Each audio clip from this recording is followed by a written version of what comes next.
Chapter 1. That branch of the Lake of Como, which extends towards the south, is enclosed by two unbroken chains of mountains, which, as they advance and recede, diversify its shores with numerous bays and inlets.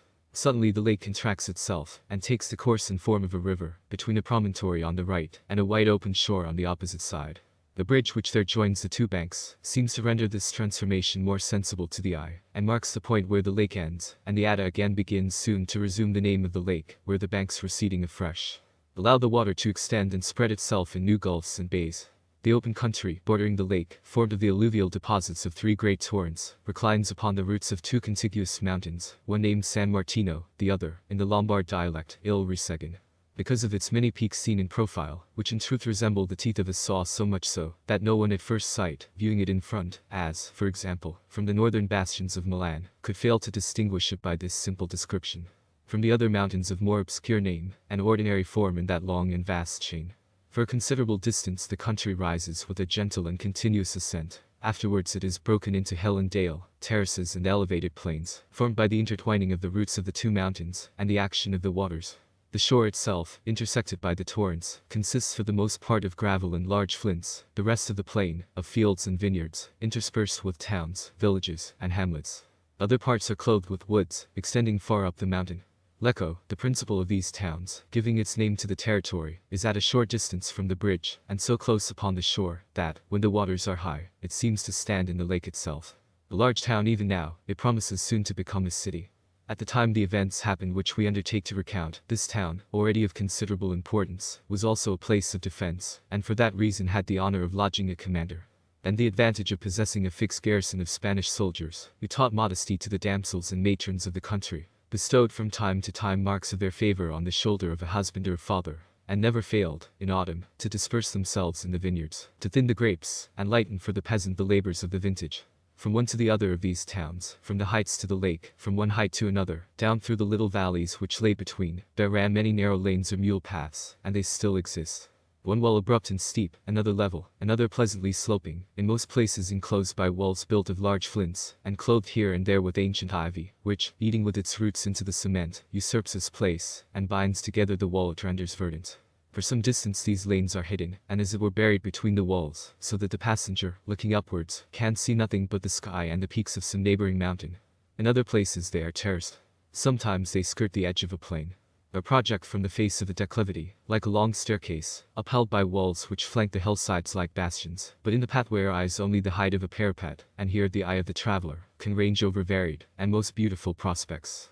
On one side he commands the azure surface of the lake, and the inverted image of the rural banks reflected in the placid wave. On the other, the Adda, scarcely escaped from the arches of the bridge, expands itself anew into a little lake, then is again contracted, and prolongs to the horizon its bright windings. Upward, the massive piles of the mountains, overhanging the head of the geyser. Below, the cultivated terrace, the champaign, the bridge. Opposite, the further bank of the lake, and, rising from it, the mountain boundary.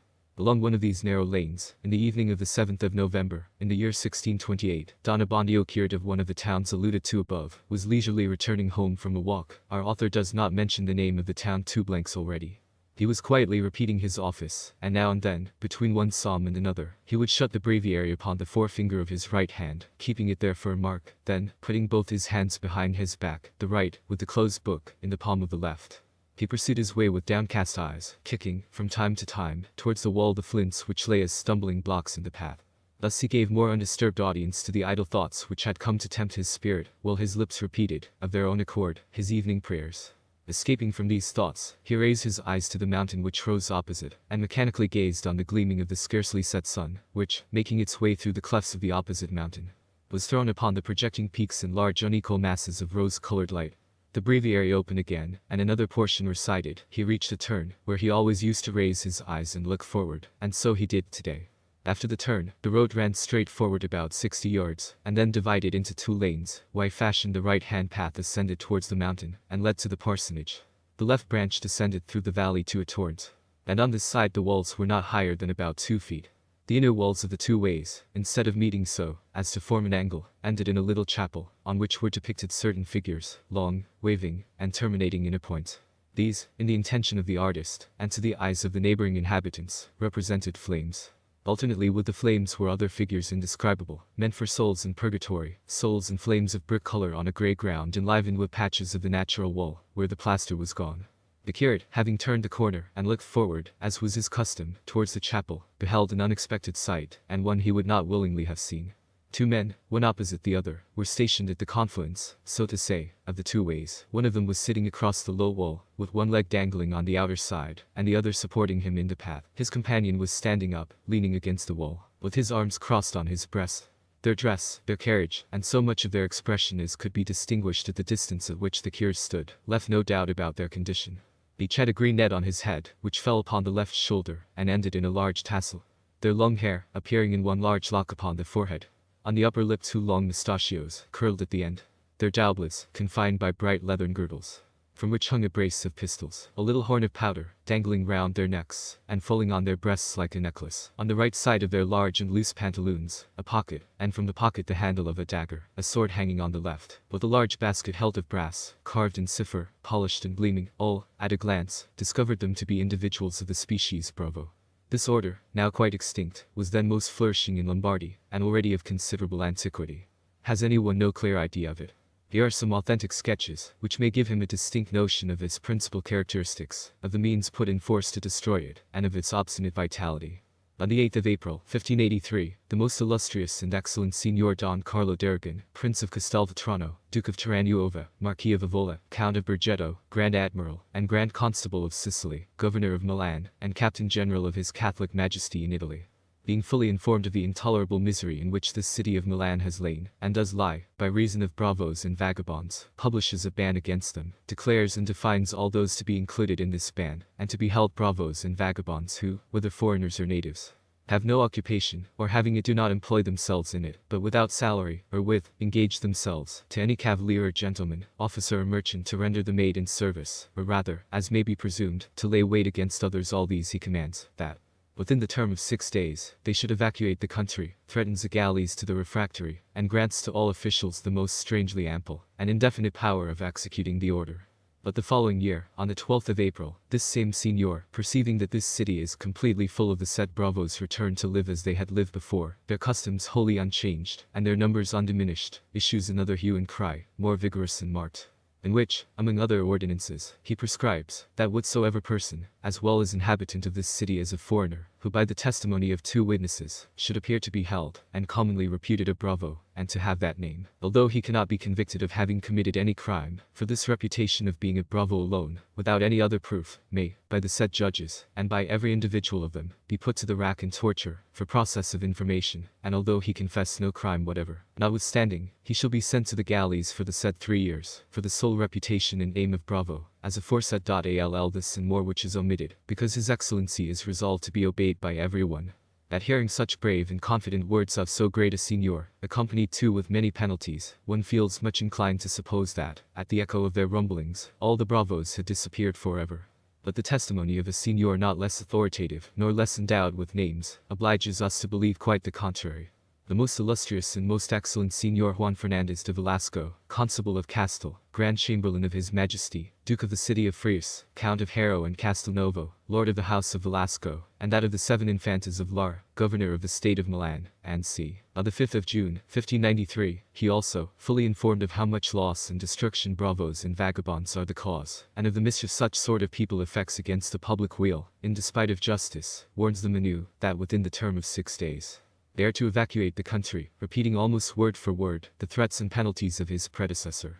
On the 23rd of May, in the subsequent year, 1598, being informed, with no little displeasure of mind, that every day, in this city and state, the number of these people, bravos and vagabonds, is on the increase, and day and night nothing is heard of them, but murder, homicide, robbery, and crimes of every kind, for which there is greater facility, because these bravos are confident of being supported by their great employers, he prescribes anew the same remedies, increasing the dose, as men do in obstinate maladies. Let everyone, then, he concludes, be wholly on his guard against contravening in the least the present proclamation, for, instead of experiencing the clemency of his excellency, he will experience the rigor of his anger, he being resolved and determined that this shall be the last and peremptory admonition. Not, however, of this opinion, was the most illustrious and most excellent Signor, Il Signor Don Pietro Enriquez de Acevedo, Count of Fuentes, Captain, and Governor of the State of Milan. Not of this opinion was he, and for good reasons. Being fully informed of the misery in which this city and state lies by reason of the great number of bravos which abound in it, and being resolved wholly to extirpate a plant so pernicious, he issues, on the 5th of December, 1600, a new admonition, full of severe penalties, with a firm purpose, that, with all rigor, and without any hope of remission, they shall be fully carried out. We must believe, however, that he did not apply himself to this matter with that hearty good will which he knew how to employ in contriving cabals and exciting enemies against his great enemy, Henry IV. History informs us that he succeeded in arming against that king the Duke of Savoy, and caused him to lose his city. He succeeded also in engaging the Duke of Byron on his behalf, and caused him to lose his head. But as to this pernicious plant of bravos, certain it is that it continued to blossom till the 22nd of September, 1612. On that day the most illustrious Signor Don Giovanni de Mendoza, Marquis of Hinojosa, gentleman, and governor, and had serious thoughts of extirpating it. To this end he sent the usual proclamation, corrected and enlarged, to Pandolfo and Marco Tullio Malatesti, associated printers to his majesty, with orders to print it to the destruction of the bravos. Yet they lived to receive on the 24th of December, 1618, similar and more vigorous blows from the most illustrious and most excellent Signor, the Signor Don Gomez Juarez di Figueroa, Duke of Feria, and governor, and Moreover, they not being hereby done to death, the most illustrious and most excellent Signor, the Signor Gonzalo Fernandez di Cordova, under whose government these events happened to Don Abbondio, had found himself obliged to recorrect and republish the usual proclamation against the bravos. On the 5th day of October, 1627, i.e. 1 year 1 month and 2 days before this memorable event. Nor was this the last publication. We do not feel bound, however, to make mention of those which ensued, as they are beyond the period of our story. We will notice only one of the 13th of February, 1632, in which the most illustrious and most excellent Signor the Duke of Feria, a second-time governor, signifies to us that the greatest outrages are caused by those denominated bravos. This suffices to make it pretty certain that at the time of which we treat, there was as yet no lack of bravos. That the two described above were on the lookout for someone, was but too evident, but what more alarmed Don Abbondio was, that he was assured by certain signs, that he was the person expected. For, the moment he appeared, they exchanged glances, raising their heads with a movement which plainly expressed that both at once had exclaimed, "Here's our man." He who best strode the wall got up, and brought his other leg into the path. His companion left leaning on the wall, and both began to walk towards him. Don Abbondio, keeping the breviary open before him, as if reading, directed his glance forward to watch their movements. He saw them advancing straight towards him.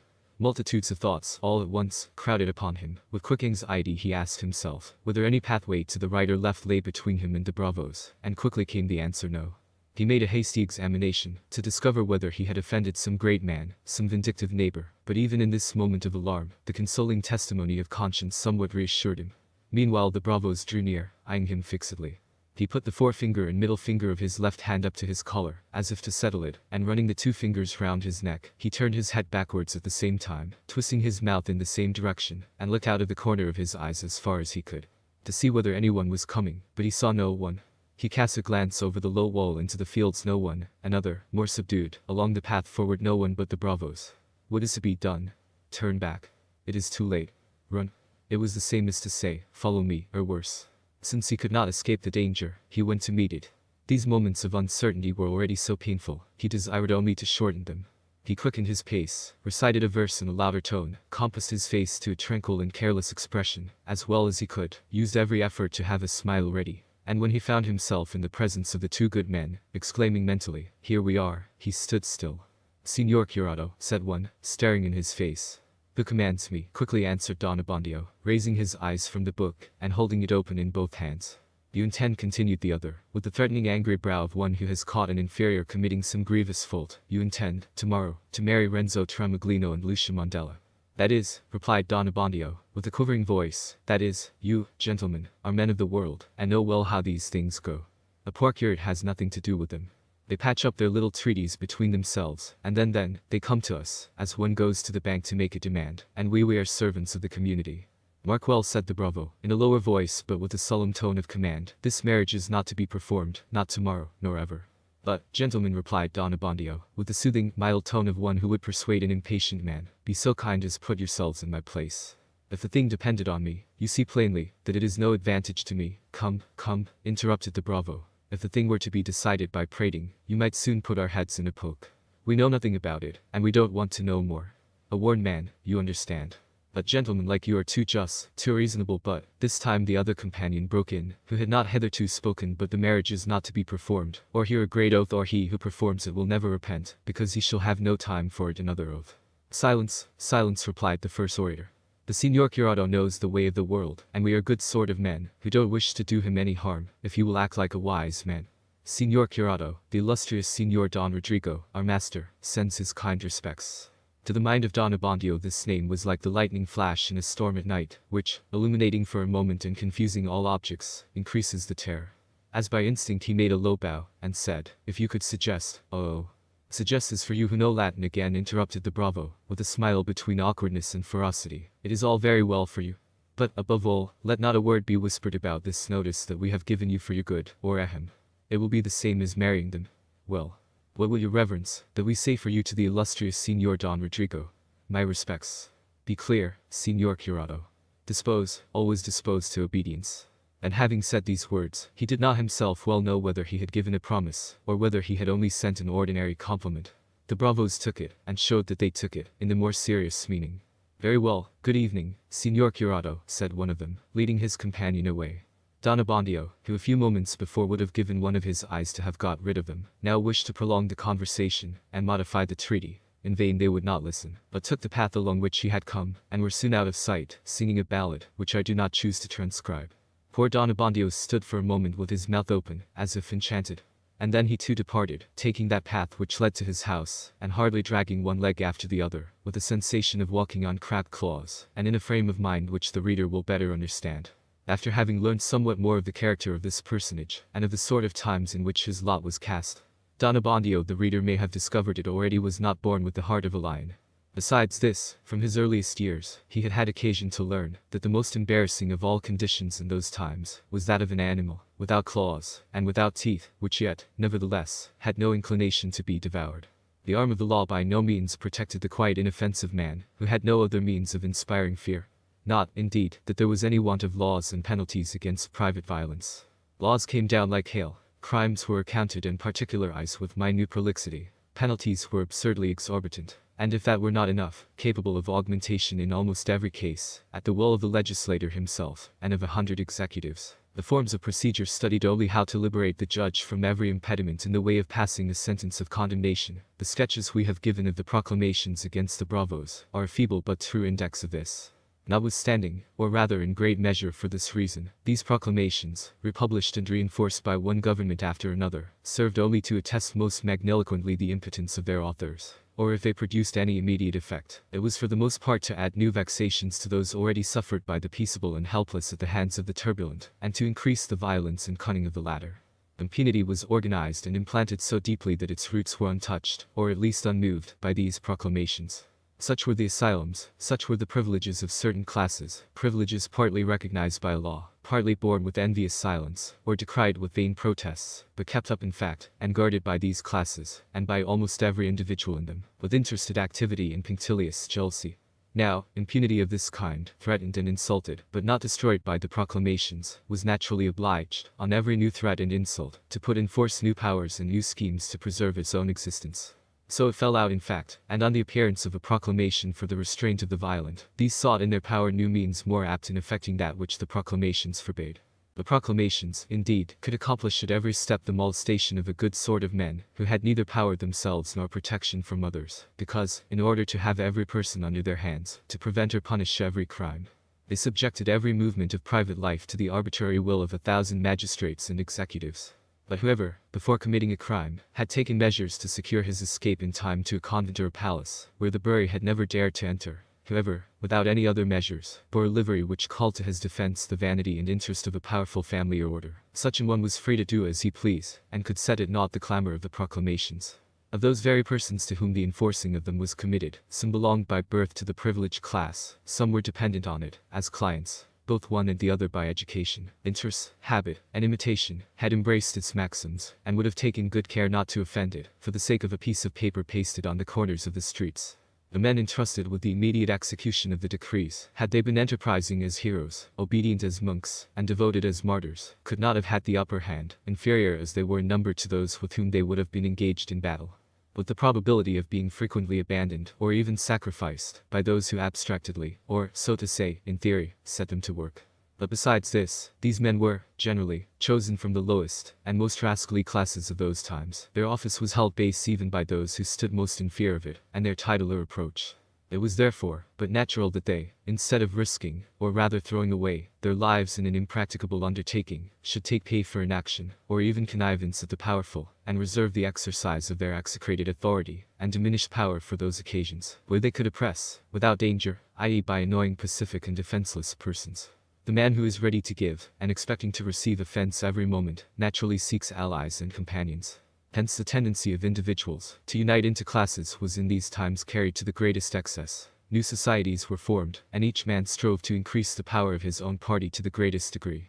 The clergy were on the watch to defend and extend their immunities, the nobility their privileges, the military their exemptions.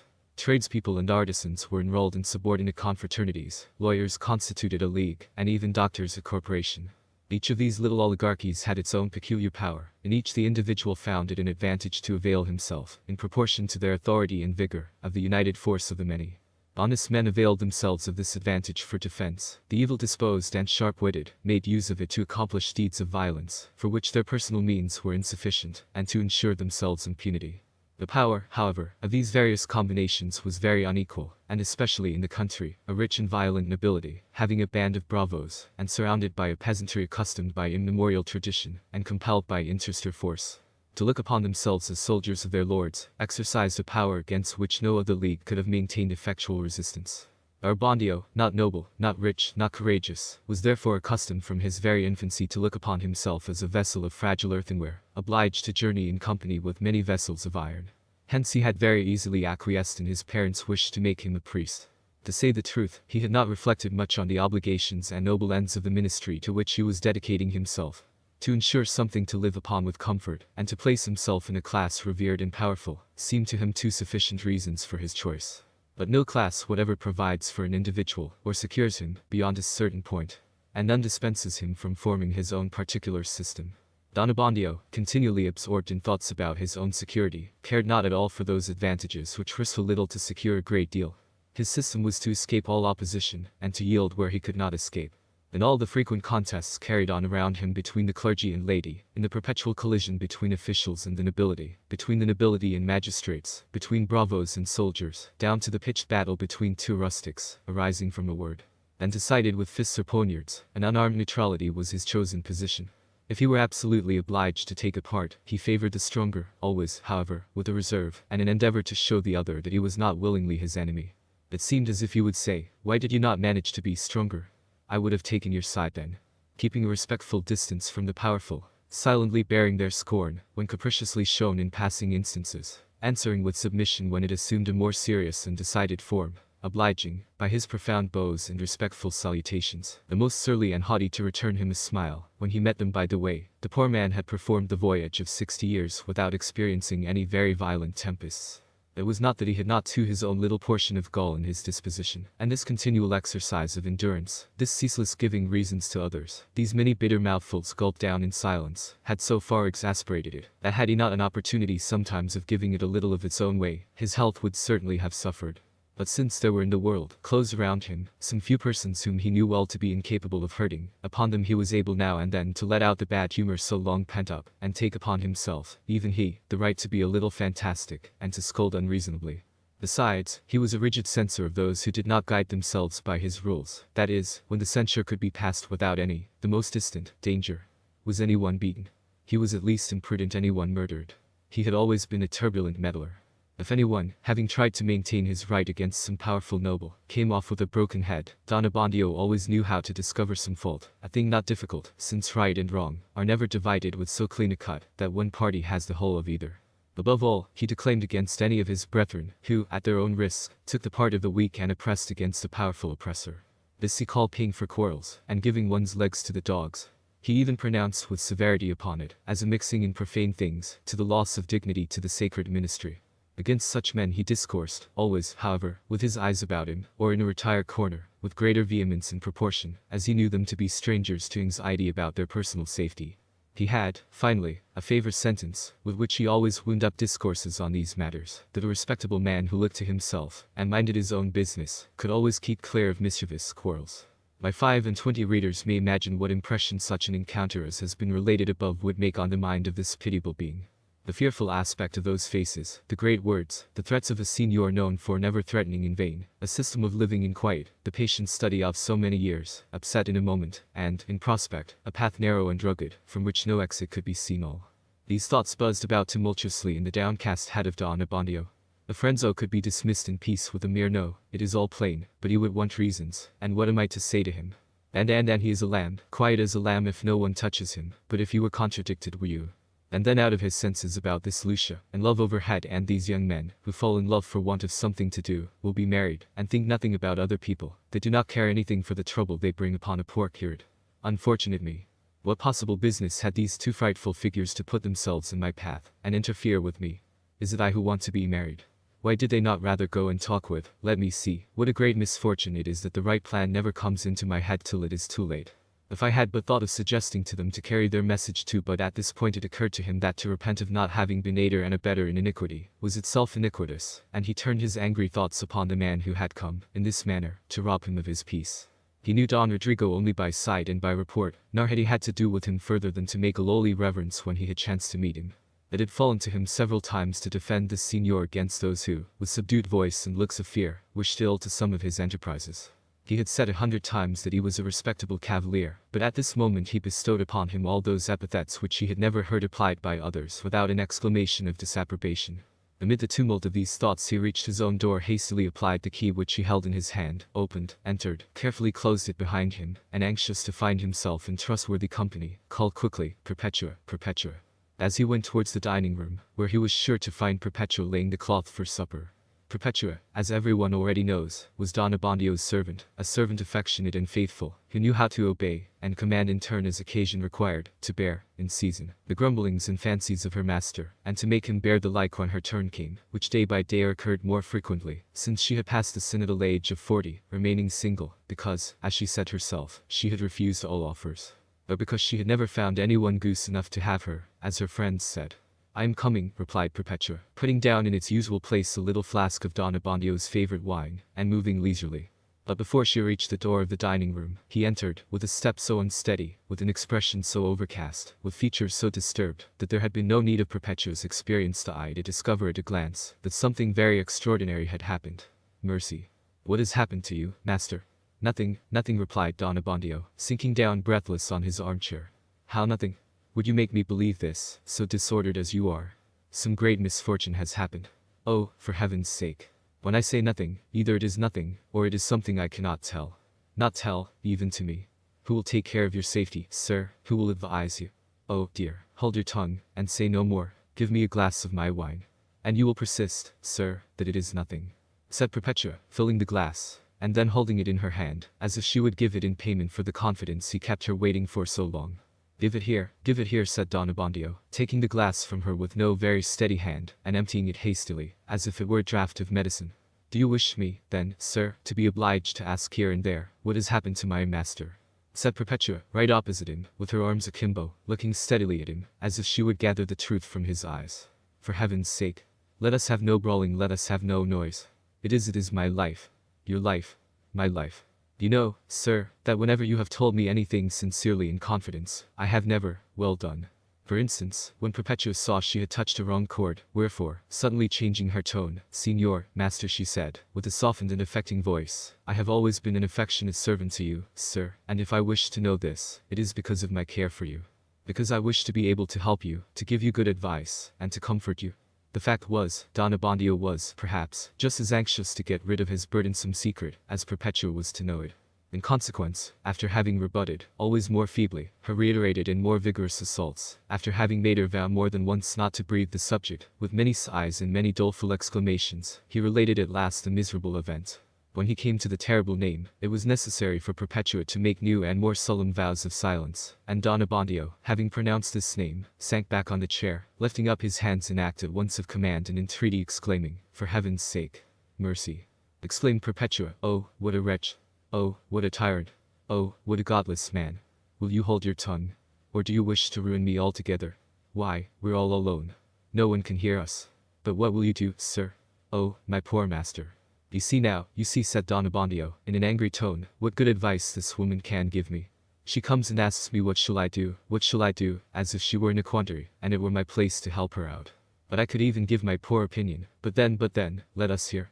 My advice would be, since, as everybody says, our archbishop is a saint, a bold-hearted man, and one who is not afraid of an ugly face, and one who glories in upholding a poor curate against these tyrants. When he has an opportunity, I should say, and I do say, that you should write a nice letter to inform him how that. Will you hold your tongue? Will you be silent? Is this fit advice to give a poor man? When a bullet was lodged in my back, heaven defend me. Would the archbishop dislodge it? Why? Bullets don't fly in showers like comfits. Woe to us if these dogs could bite whenever they bark. And I have always taken notice that whoever knows how to show his teeth, and makes use of them, is treated with respect, and just because master will never give his reasons, we are come to that pass, that everyone comes to us, if I may say it too, it is a custom in Italy, during the carnival, for friends to salute each other with showers of comfits, as they pass in the streets. Will you hold your tongue? I will directly, but it is, however, certain, that when all the world sees a man always, in every encounter, ready to yield the will you hold your tongue. Is this a time for such nonsensical words? Very well, you can think about it tonight, but now, don't be doing any mischief to yourself. Don't be making yourself ill, take a mouthful to eat. Think about it, shall I? Grumbled Don Abbondio. To be sure I shall think about it. I've got it to think about. And he got up, going on. I will take nothing. Nothing, I have something else to do. I know too, what I ought to think about it. But, that this should have come on my head. Swallow at least this other little drop, said Perpetua, pouring it out. You know, sir, this always strengthens your stomach. Ah, we want another strengthener, another. So saying, he took the candle, and constantly grumbling, a nice little business to a man like me. And tomorrow, what is to be done? With other like lamentations, went to his chamber, to lie down. When he had reached the door, he paused a moment, turned round and laid his finger on his lips, pronouncing slowly and solemnly, for heaven's sake, and disappeared.